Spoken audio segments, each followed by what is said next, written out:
Kita akan menuju ke gedung KPK di Kuningan, Jakarta Selatan bersama Bahrul Latukonsina terkait dengan informasi terkini. Bahrul, selamat petang. Bagaimana perkembangan terkini pasca penetapan sejumlah tersangka dalam kasus kuota haji di tahun 2024 ini? Ya baik, selamat petang Oki dan juga saudara. Bagaimanakah update terkait dengan perkembangan kasus? Hingga saat ini memang kami belum mendapatkan informasi lebih lanjut apakah malam ini akan ada penangkapan ataupun pemeriksaan lebih lanjut, karena memang dari pihak KPK juga belum dapat memastikan, dan untuk waktunya mereka mengungkapkan akan secepatnya akan memberikan update untuk memastikan efektifnya berjalan penanganan perkara terkait dengan yang melibatkan mantan Menteri Agama Yakut Khalil Qomas dan juga staf khususnya. Memang sebelumnya ini juga Komisi Pemberantasan Korupsi KPK juga sudah menetapkan mantan Menteri Agama Yakut Khalil Qomas ini sebagai tersangka dalam kasus dugaan penentuan kuota haji pada tahun 2024. Selain juga dari mantan Menteri Agama Yakut Khalil Qomas, juga staf khususnya pada saat itu juga ditetapkan sebagai tersangka yakni Isbah Bidal Aziz.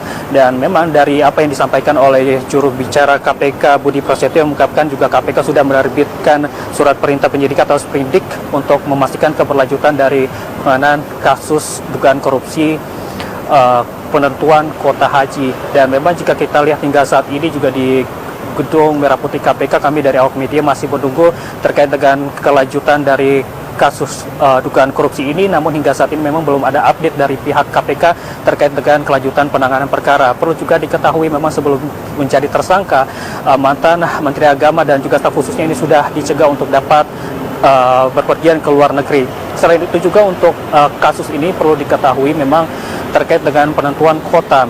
Pemerintah Indonesia ini mendapatkan kuota sebanyak 20.000, dan memang untuk pembagiannya berdasarkan apa yang disampaikan oleh PLT Penindakan dan Eksekutif KPK Asep Guntur Rahayu, memang mengungkapkan berdasarkan pasal ini adalah pasal 64 ayat 2 UU nomor 8 tahun 2019 tentang ibadah haji dan umroh. Ini pembagiannya berbeda, yakni untuk haji khusus yakni 8%, dan untuk haji reguler 92%.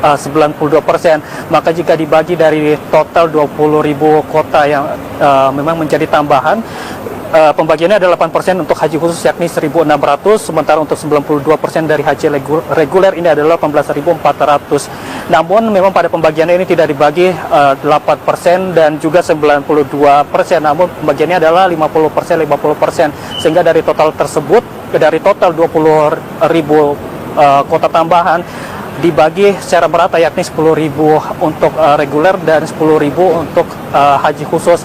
Oleh karena itu juga dari pihak KPK memang dari sejumlah bukti yang sudah dikumpulkan dan dianggap sudah cukup, maka mantan Menteri Agama Yakut Khalil Qomas dan juga staf khususnya ini ditetapkan sebagai tersangka. Apa yang disampaikan oleh juru bicara KPK, bahkan ini sudah ditetapkan pada Kamis 8 Januari 2026, dan dari pasal yang digunakan yakni adalah pasal 2 dan pasal 3 UU Tipikor yang mengatur tentang kerugian negara. Tentunya kita akan melihat apakah malam ini akan ada update lebih lanjut dari pihak KPK terkait dengan penanganan perkara dugaan korupsi penentuan kuota haji pada tahun 2024. Kembali ke studio. Baik, terima kasih Bahrul Latukonsina melaporkan langsung dari Gedung KPK Jakarta.